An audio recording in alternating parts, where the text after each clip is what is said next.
Now that we know how to find any term of an arithmetic progression, we want to figure out if there is a shortcut way to finding the sum of all the terms in a sequence. This was firstly done by a famous mathematician, Carl Friedrich Gauss. He was just 10 years old when he actually solved this problem. What did he do? He took all the natural numbers. As I told you, natural numbers perfectly form an example of arithmetic progression. He was asked to find the sum of the first 100 natural numbers. Okay, what was his technique? He is adding the first 100 natural numbers. How did he add all of them without spending much time, and especially during those time when there was no calculator, nothing? He wrote that this is the sum, or let's say this is the sum. He represented this by s. Okay, so s is the sum of all the natural numbers from 1 to 100. Now he wrote the same sequence otherwise, or he wrote the same sequence backward. If I have to write it backward, then think 100, 99. I'll have the same numbers but written in the opposite manner. Why did it do that? Let's see. If I was to add the two equations, if I was to add both of them, then I'll get the double sum because I'm taking each of the number twice. So the sum is double. If you look at each pair that we have in this two equation, if you look at each pair, the sum here is 1 plus 100, 101, 101. Another sum you're getting again 101. Another sum 101. This goes on, and now you can imagine if you have 100 terms at the top and 100 terms at the bottom, each pair is making a total of 101. How many pairs are you expecting here? Definitely, you have added the 100 terms, another 100 terms, they're added in a pair. So we have a total of 100 pairs. So he did the same thing. He took the pairs, or he realized that there will be exactly 100 pairs which would add up to 101. Okay, so if I have 101 as the sum of two terms and I have this sum appeared, I get the sum for 100 times, then what do I write? Double the sum. What we are finding here is double sum.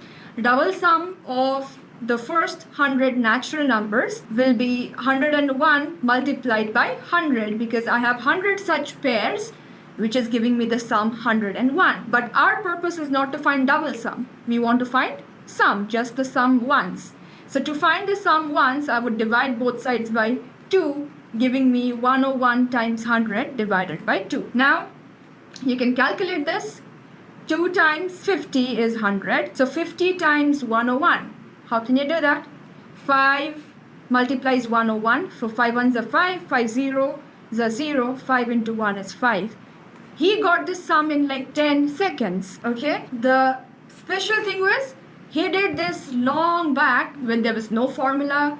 People were not so curious as much as he was. This is how he obtained the sum of first 100 natural numbers, and he was the first person. So from here only, we'll try to apply the same logic of writing the terms of a sequence of an arithmetic progression, and let's figure out if we also get some formula like this. So the general way of representing any term in an arithmetic sequence is A, which represents the first term. So second term is A plus D. So I'm saying that this is equal to sum. Okay, sum to add all the terms. So A is my first term, A plus D is my second term.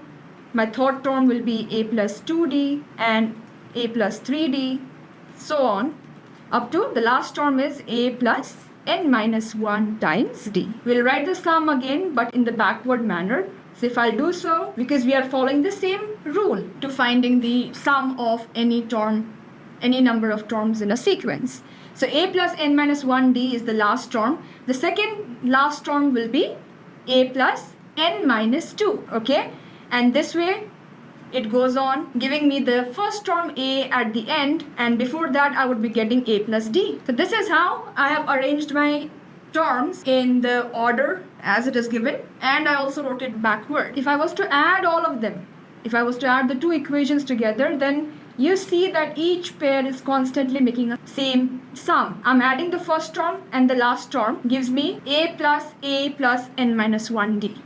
I hope that is making sense. So if you were to add this together, you get 2a plus n minus 1d. And now, because I know I have how many such pairs, I have the terms. I have n terms at the top, I have n terms at the bottom. So thereby I'll have n pairs, making the sum exactly equal to 2a plus n minus 1 whole d.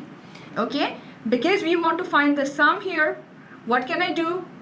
I'll take this 2 out. I need to remove this 2. So I write it as n by 2 whole 2a plus n minus 1d. This is how we find out the sum of terms in a sequence. The formula is so simple. It is just the same way as we write the general term. It's just that we have twice the value of a here. Okay, that is how it looks different. And we have also one more thing, that is we are multiplying by n by 2, half of the number of terms. So if this is the formula to finding sum of any terms, you could also do one thing. There is an alternate way to finding the sum again. In that case, if I know the first term is a, if I know the last term value overall, let's say if I know the last term is L, then the concept is, if my first term is a, last term is L, then we saw the technique of finding the sum was to add a and L every time.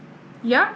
And how many such pairs will I get? If I'm taking double sum, if I'm taking the double sum, I'll be getting n pairs. So if I want to find the single sum, instead of not finding 2s, if I want to find just s, that is when I'll get n by 2 a plus L. So logically, if you have the first term and the last term, then you can always find out the sum by just adding the first term and last term for how many times?